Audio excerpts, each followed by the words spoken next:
Fue en 1900 que Karl Steiner descubre 3 tipos de grupos sanguíneos: el grupo A, el grupo B, el O. Posteriormente se descubre el grupo AB. Son los 4 grupos. En el caso de los grupos sanguíneos, hablamos de aglutinación y hemólisis. Aglutinación es cuando se agrupan los glóbulos rojos, hemólisis cuando se destruyen.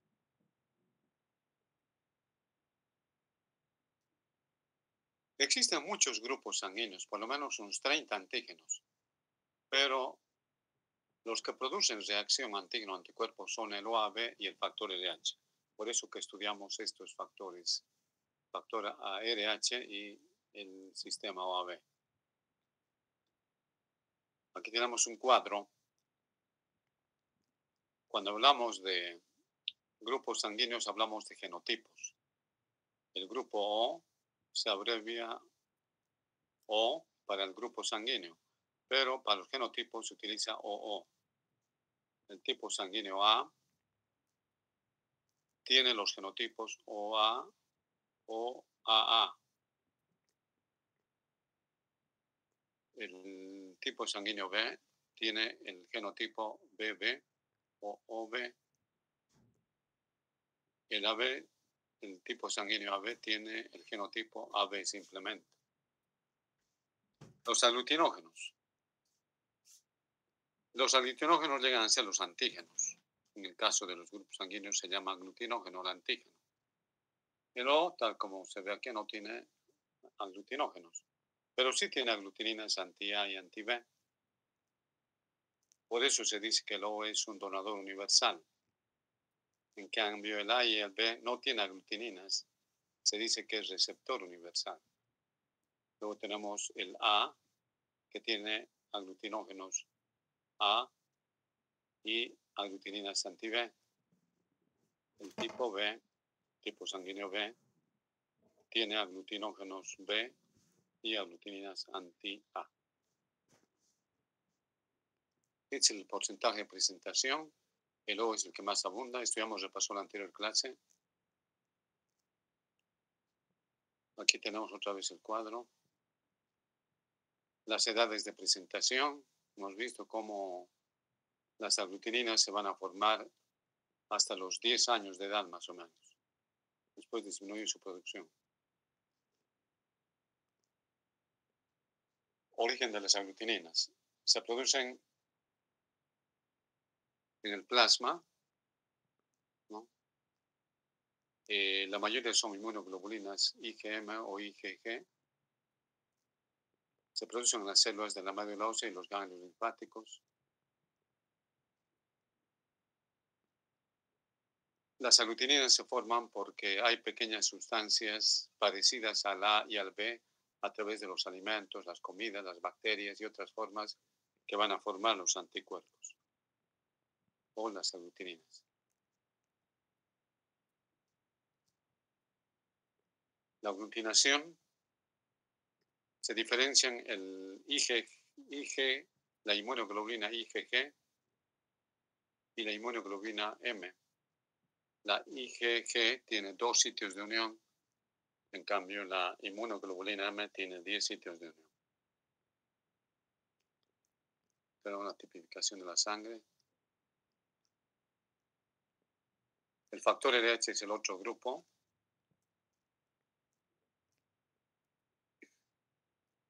Las aglutininas no aparecen de forma espontánea, igual que en los grupos sanguíneos, sino debe haber una exposición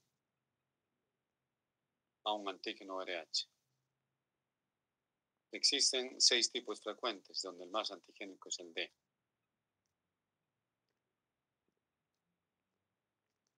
Las aglutininas anti-RH se forman de manera lenta y su máxima concentración es en 2 a 4 meses. En caso de haber una segunda exposición, entonces una persona queda más sensibilizada y forma más reacción. O sea, una persona que nunca ha estado en contacto con factor RH positivo y si entra en contacto no genera una reacción inmediata, pero sí entre las 2 y las 4 semanas. Esa es la diferencia con los grupos sanguíneos o el sistema OAB, que de manera inmediata forman o producen una reacción.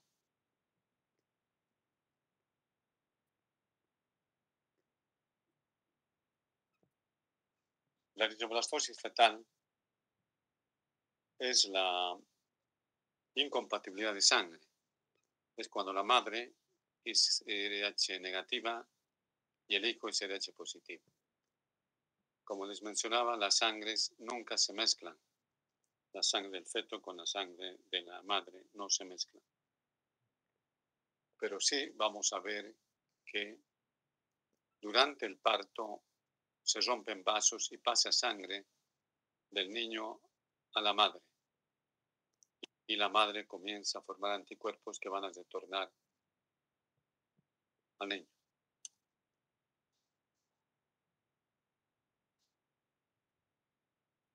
Reacciones transfusionales resultantes del emparejamiento erróneo de tipos sanguíneos. Cuando de manera errónea se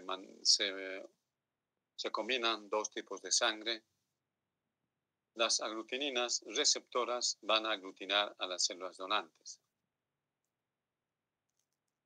Entonces, estas aglutinaciones van a hacer que se rompan los glóbulos rojos y se dé lugar a lo que es la bilirrubina, la cual va a ser excretada en la bilis por el hígado. Entonces, cuando se da la eritroblastosis, hay mayor cantidad de hemoglobina que se fragmenta y se va a formar gran cantidad de bilirrubina. De tal manera que la persona adquiere un color amarillento. Ese color amarillento es lo que se conoce como ictericia, que se ve en los recién nacidos generalmente. Y en los adultos no es muy frecuente esto.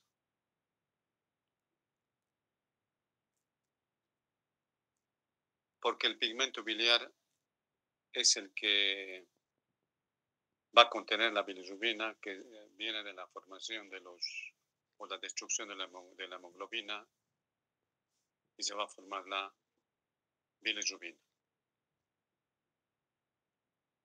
Por día más o menos la sangre puede estar en contacto en una cantidad de 400 ml por día. Cuando existe un error en el emparejamiento de la sangre, se pueden producir los siguientes fenómenos. La reacción antígeno-anticuerpo va a liberar sustancias tóxicas y esto va a generar una vasoconstricción renal. La pérdida de eritrocitos, los eritrocitos que se van rompiendo, junto a la producción de sustancias tóxicas, va a generar lo que se llama el shock circulatorio. El shock circulatorio es la reducción de la presión arterial y el flujo sanguíneo renal. La hemoglobina va a ser en mayor cantidad, la hemoglobina libre, por la ruptura de los glóbulos rojos. La aptoglobina es una proteína que va a captar la hemoglobina. Pero una vez que se satura la aptoglobina, la hemoglobina libre va a encontrarse en mayor cantidad. Y esto puede ir a bloquear a los riñones, generando lo que es la insuficiencia renal aguda. Esto es lo más grave de las reacciones transfusionales erróneas. O sea, se juntan sangres que no son compatibles. Y eso genera la insuficiencia renal. Trasplante de tejidos. Dentro del tema de transfusiones está el trasplante de tejidos. Y aquí una transfusión sanguínea, hemos dicho que la sangre es un tejido. Una transfusión sanguínea es un trasplante de tejido en realidad.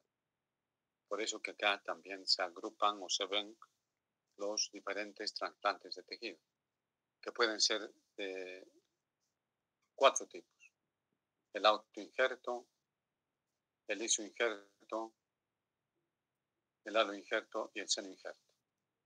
El autoinjerto, o sea, es cuando se realiza un trasplante de una misma persona, de una parte del cuerpo a otra parte, ¿no? Puede ser piel, se puede llevar a veces un pedazo de costilla a la mandíbula para reponer una fractura que ha ocurrido, una pérdida de hueso. Eso es el autoinjerto de la misma persona. En cambio, el isoinjerto es entre dos individuos genéticamente idénticos. Estamos hablando de los gemelos idénticos. Eso es el isoinjerto. El aloinjerto, entre miembros diferentes de la misma especie. Miembros diferentes de la misma especie, de una persona a otra persona. ¿No?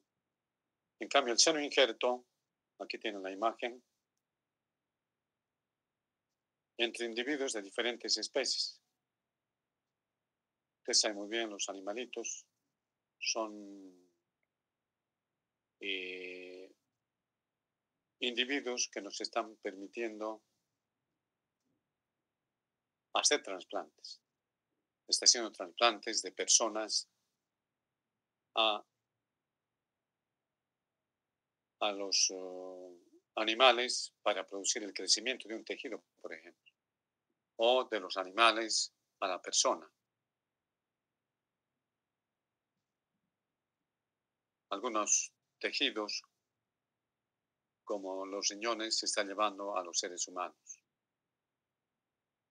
Y un tejido del ser humano puede estimularse en su crecimiento a nivel de los animalitos. Entonces, de esta manera es el senoinjerto entre individuos de diferentes especies.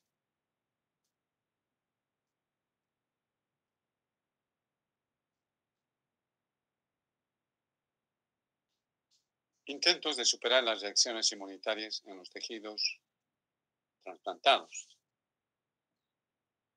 Bien, aparte de los grupos sanguíneos, se trasplantan diferentes tejidos. Debe haber compatibilidad entre el tejido trasplantado de una persona a otra. ¿Cómo podemos estudiar si es compatible o no una persona con otra? Se estudian en los leucocitos y células tisulares, fundamentalmente los leucocitos humanos, el antígeno HLA. HLA significa antígeno leucocitario humano. Entonces, si se va a trasplantar un tejido de una persona a otra, es suficiente estudiar a los glóbulos blancos. Se va a hacer una tipificación en la membrana de los linfocitos. Se va a mezclar con los antisueros apropiados y complementos. Y se va a ver ahí si hay daño o no hay daño. De esta manera se determina la compatibilidad en el emparejamiento.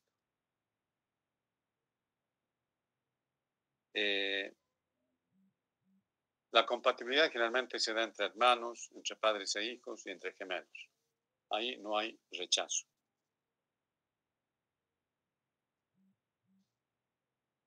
Pero cuando uno realiza un trasplante, siempre como es un tejido compatible, va a tolerar que no sea rechazado. Pero hay un margen que puede producirse un rechazo. Entonces, para evitar ese rechazo, hay que deprimir el sistema inmune.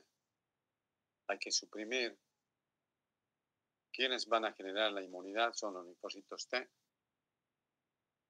Entonces, se dan diferentes sustancias para bajar la inmunidad. Tenemos los corticoides, ¿no?, que inhiben genes que codifican citocinas. O sea, van a inhibir la inmunidad de tal manera que el tejido trasplantado tolere la persona que ha recibido. Otros fármacos que van a actuar sobre el sistema linfático. Tenemos la satioprina, que bloquea la formación de anticuerpos y linfocitos T. Tenemos la ciclosporina y el tracolimus, que inhibe la formación del linfocito T. O sea, cuando uno hace un trasplante, para que el cuerpo no rechace el trasplante, se debe bajar la inmunidad. Ya hemos visto, ¿no?, que la inmunidad está determinada por los linfocitos T y los linfocitos B. Esos son los que van a rechazar. Entonces, ¿cómo se actúa? Se actúa bloqueando a los linfocitos T, a los linfocitos B, bajando su cantidad.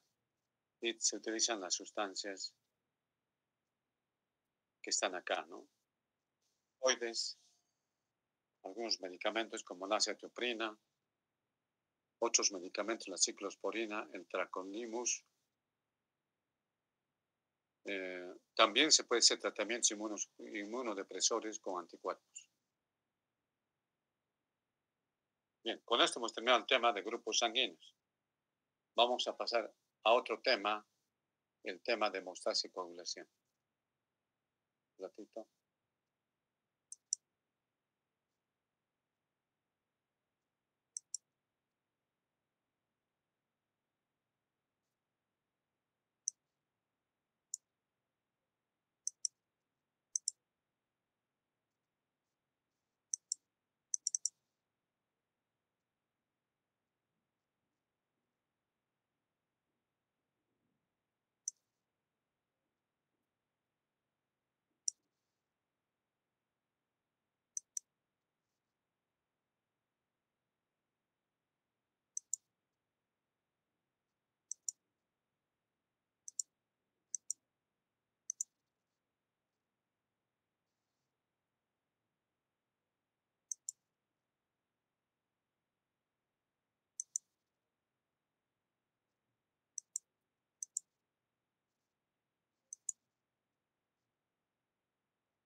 Bien, vamos a continuar con otro capítulo. Este es el último capítulo de sangre, que se refiere a la hemostasia y coagulación sanguínea.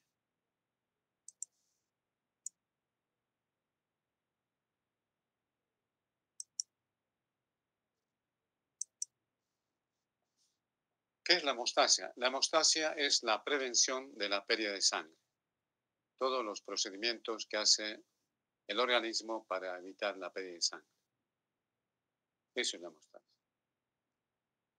Y la coagulación es una parte de la hemostasia. La hemostasia es lo más general, lo más global.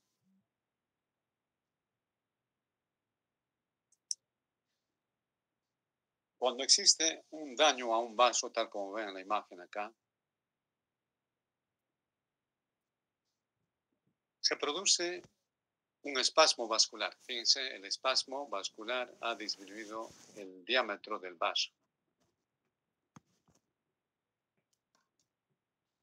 Al disminuir el tamaño del vaso, disminuye el sangrado. Pero eso no es suficiente.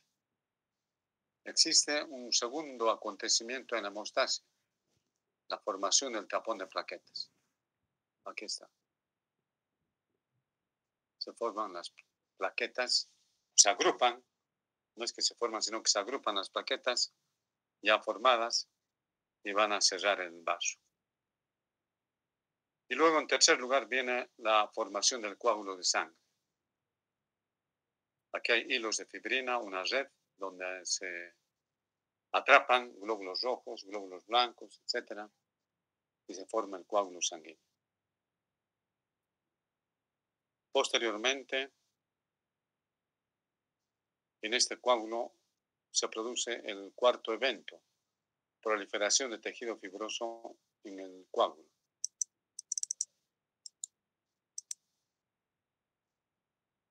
Aquí se produce. Prolifera el tejido fibroso, forma una cicatriz, lo cual ya es un cierre definitivo de ese vaso que ha comenzado a sangrar.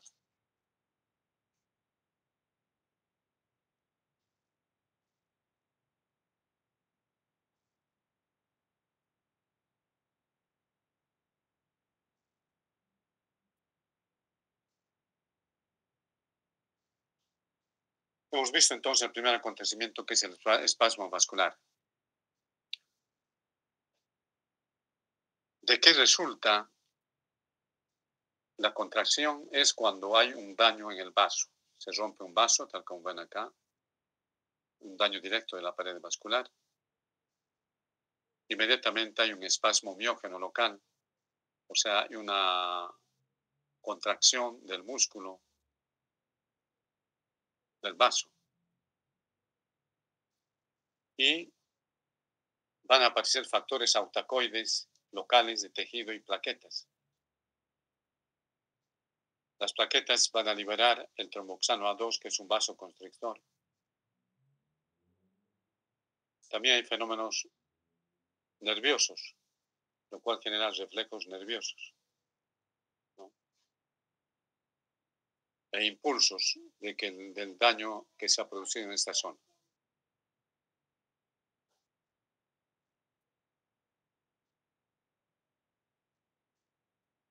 Bien. En este tema es donde debemos repasar a las plaquetas con todas sus características.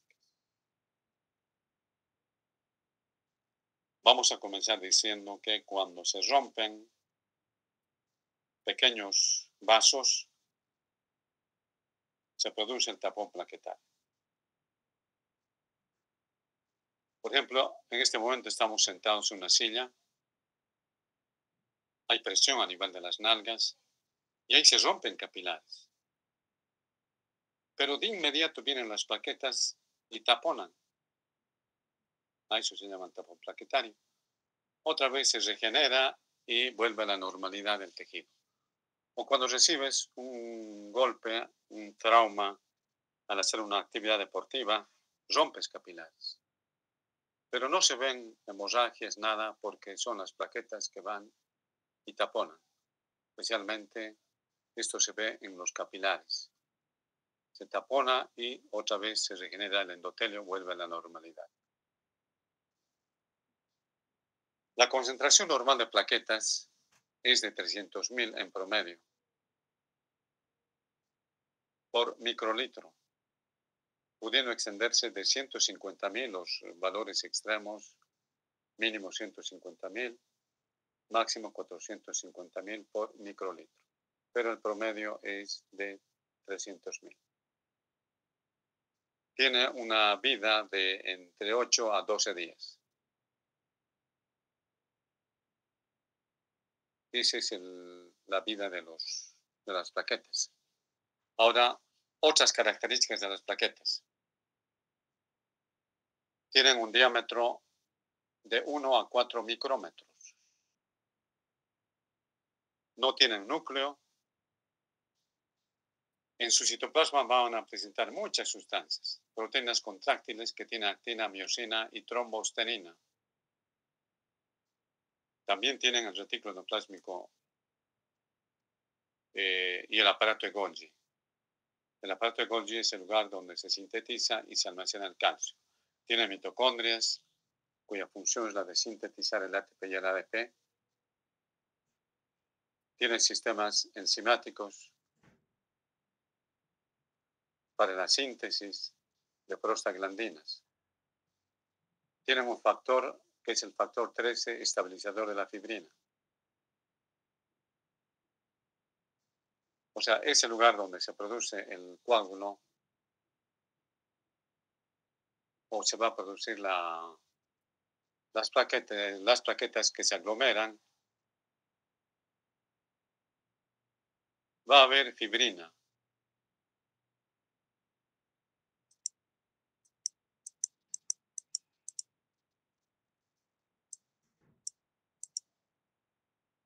Vamos a ver un ratito.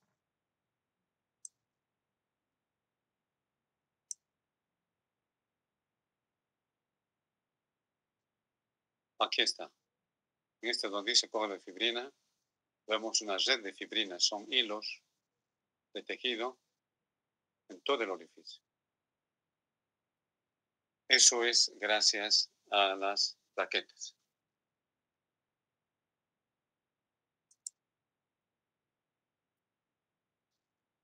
Las plaquetas tienen el factor estabilizador de la fibrina. Y hay un factor de crecimiento. O sea, cuando se rompe un capilar, vienen las plaquetas, taponan y de inmediato se recupera. Crece el endotelio, la capa basal del endotelio y se regeneran los capilares, ¿no? A eso se llama factor de crecimiento. Células endoteliales, músculos lisos y fibroblastos son los que van a ser estimulados por ese factor de crecimiento de las plaquetas. En su membrana, las plaquetas tienen una capa de glucoproteínas y bastantes fosfolípidos.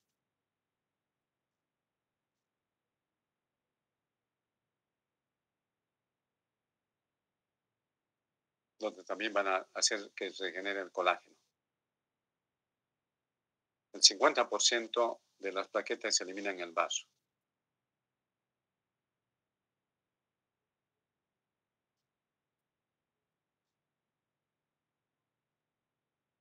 Bien, ¿cómo se produce el tapón plaquetario? Entonces, en este capítulo ya estamos viendo. Hemos visto que la hemostasia, que es la pérdida, la prevención de la pérdida de sangre, tiene 4 eventos: el espasmo vascular, el tapón plaquetario, la coagulación y la fibrosis. Ya hemos visto el espasmo vascular, estamos viendo ahora las plaquetas, donde hemos visto todas las características de las plaquetas, su cantidad, su forma, sus dimensiones, sus componentes, etc. ¿Cómo se activan las plaquetas?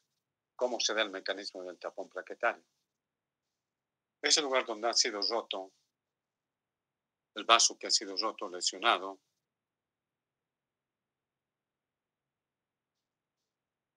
entra en contacto con las plaquetas. Las plaquetas van a cambiar de características, van a secretar ADP y sus enzimas van a formar el tromboxano A2. El tromboxano A2 es un vasoconstrictor. Este tapón plaquetario es flexible, es laxo, se forman hebras de fibrina y se da lugar a un tapón que es bastante duro y flexible. Las plaquetas son para cerrar orificios o agujeros vasculares.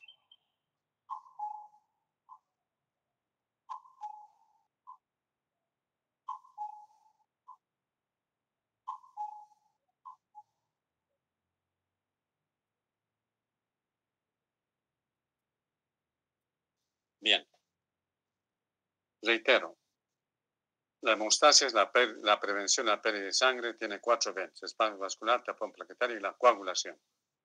Ahora vamos a ver lo que es la coagulación, ¿no? Es otro evento de la hemostasia. En los vasos pequeñitos, suficiente el tapón plaquetario y cierra el vaso. Pero si el vaso es grande, las plaquetas no pueden cerrar. Tiene que haber fenómenos de coagulación. Es decir, hay vasos grandes. Los capilares pueden ser taponeados por las plaquetas, pero si es una arteria de pequeño calibre, entonces esta arteria, las plaquetas no son suficientes. tiene que haber coagulación. Cuando el traumatismo es grave, la reacción de la formación del coágulo es entre 15 y 20 segundos. Es rápido. En cambio, si el traumatismo es leve, deben transcurrir entre 1 o 2 minutos para que se tapone o se forme el coágulo.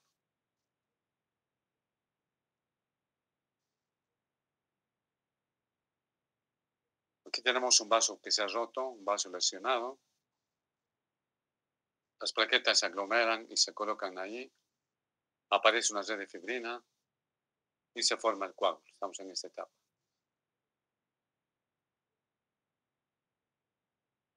Una vez que se forma el coágulo, en un tiempo de 20 minutos a 1 hora, después que el coágulo se ha formado entre 3 a 6 minutos,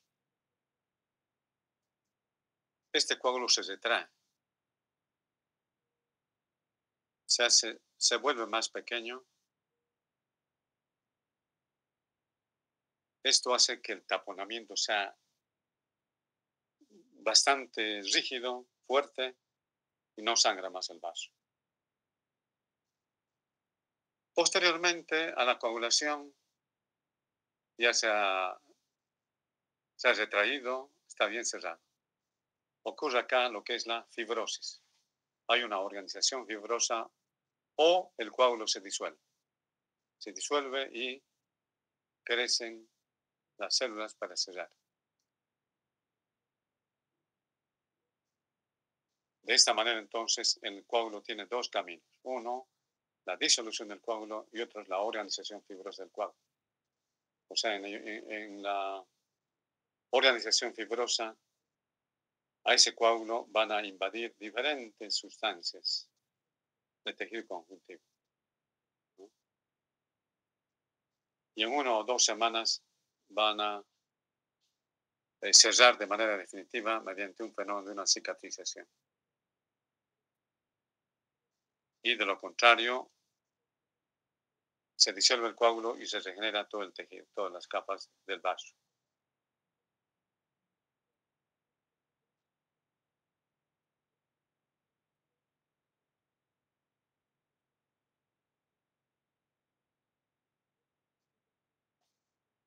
Mecanismo de la coagulación de la sangre. La sangre está en equilibrio. En la sangre tenemos procoagulantes y anticoagulantes. Los procoagulantes anulan a los anticoagulantes. Los procoagulantes son los que predominan. Y se da lugar a un equilibrio. Es decir, que ninguno de los dos prevalece, sino hay un equilibrio entre los procoagulantes y los anticoagulantes. Mecanismos de la coagulación de la sangre se produce en 3 etapas. Primero, formación del complejo activador de la protrombina. Este es el primero. A veces les preguntan en el examen, ¿cuáles son los eventos de la coagulación? ¿Cuáles son los eventos de la hemostasia? Los eventos de la hemostasia, reitero, ya hemos repetido varias veces, son el espasmo vascular, tapón plaquetario, la coagulación y la fibrosis del coágulo. Esos son los eventos. O sea que la coagulación es una parte de la hemostasia. Y la coagulación tiene sus propias etapas. Una de las etapas es la formación, esto de amarillo, del complejo activador de la protrombina. Es la primera etapa. Luego, esta protrombina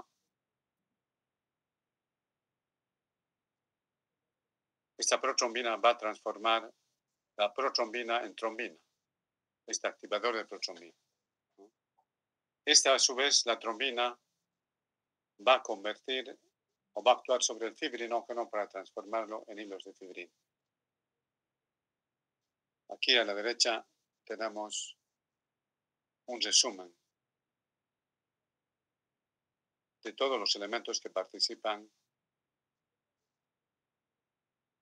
en el proceso de la coagulación.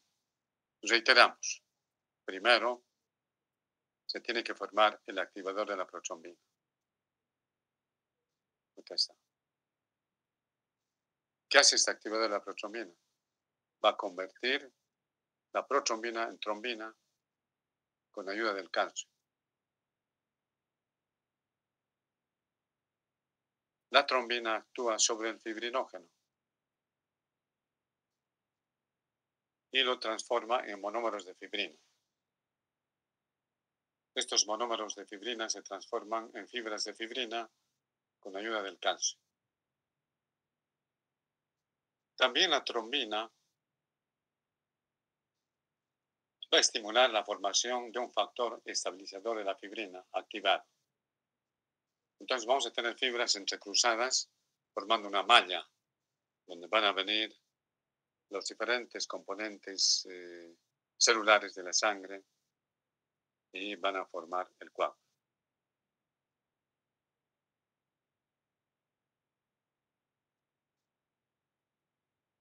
Vamos a ver la conversión de la protrombina en trombina. Esta protrombina en trombina. Primero, algunas características de la trombina. La trombina, ¿qué hace la trombina? Fíjense, actúa sobre el fibrinógeno y lo transforma en monómeros de fibrina. Es decir, polimeriza el fibrinógeno.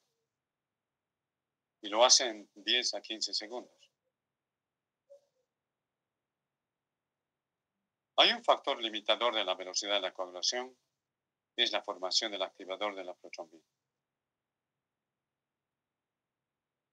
O sea, la velocidad de la coagulación se ve interrumpida por la acción limitante que tiene la formación del activador de la protrombina. Cuando ya se está formando más protrombina, llega un momento donde ya se corta la producción del activador de la protrombina. La protrombina se forma en el hígado y se encuentra en el plasma en 15 miligramos por decilitro. Se forma en el hígado. El hígado necesita de la vitamina K para la activación normal de la protrombina. Si hay alguna lesión hepática o falta de vitamina K, la persona va a presentar hemorragias.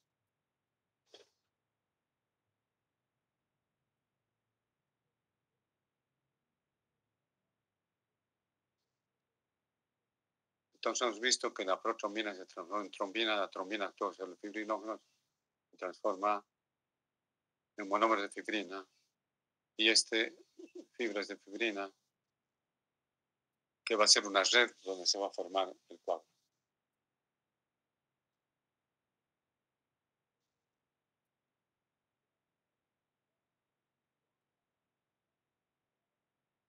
Fíjense esta red de fibrina. Aquí tenemos esa red, fíjense cómo se forma el coágulo. ¿No? Algunas características del fibrinógeno. El fibrinógeno se forma en el hígado.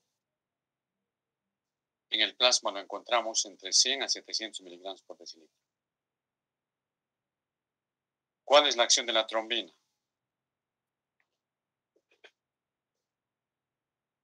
Vamos a ver. Otra vez vamos a retroceder. ¿Qué es la trombina? Actúa sobre el fibrinógeno para formar monómeros de fibrina. ¿No? Acá se recapitula. Acción de la trombina sobre el fibrinógeno. Forma monómeros de fibrina. Fibras de fibrina grandes y se forma una red, que va a ser la red del coágulo. Hemos mencionado hace un momento que es importante un factor estabilizador de la fibrina. El factor estabilizador de la fibrina es la producción de enlaces covalentes, lo cual va a dar más rigidez a la fibrina, no se va a romper fácilmente, sino que esta red es firme por ese factor estabilizador de la fibrina. Y luego este coágulo se va a retraer. Fíjense, es un coágulo bastante grande, se retrae entre 20 y 60 minutos. Se contrae en realidad el coágulo, se hace más pequeño, más compacto, debido a los factores que tienen las plaquetas, que son la actina y la miosina, la trombostanina también, y los bordes de los vasos se van a juntar por ese proceso de contracción.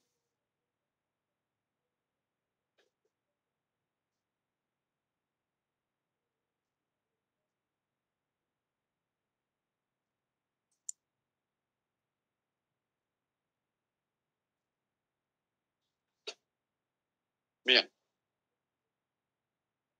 fíjense que para que se dé la coagulación existen 13 factores.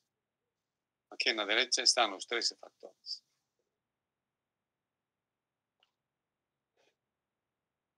Estos factores van a ser el factor 1, el fibrinógeno. Factor 2, la protrombina. Factor tisular es el factor 3. Se llama también tromboplastina tisular. El calcio es factor 4. El factor 5 es la proacelerina.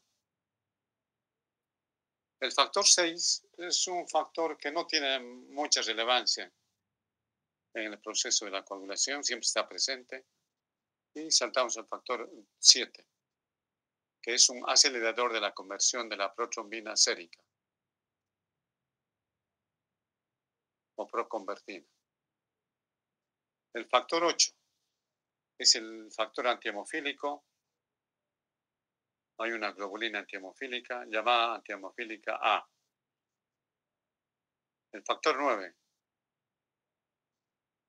es también un factor antihemofílico B, un componente tromboplastínico del plasma. Factor 10, factor de Stuart, o conocido como factor de Stuart-Power. El factor 11 es el antecedente tromboplastínico del plasma. También se llama como factor antihemofílico C. El factor 12 es el factor de Hagemann. El factor 13 ya lo hemos visto, el estabilizador de la fibrina. Son las plaquetas que producen este factor. Luego tenemos otros, ¿no? La precalicreina, el mucininógeno y las plaquetas. Bien, vamos a quedar aquí un momentito.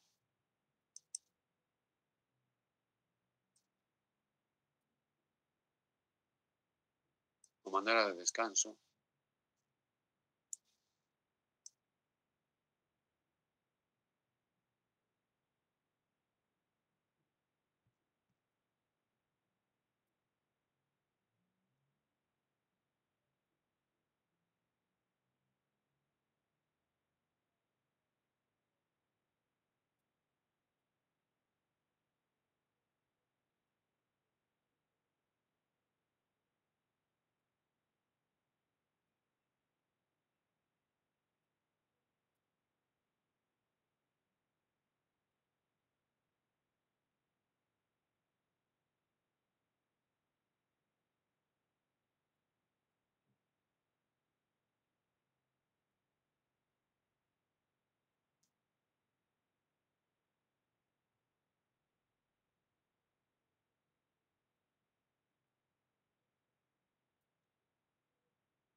haces tareas. ¿Y qué te pasa? Sorry, vamos. Yo tengo que verme el partido a partir de las 4. 3 en puntos, 3 y 5. 1 hora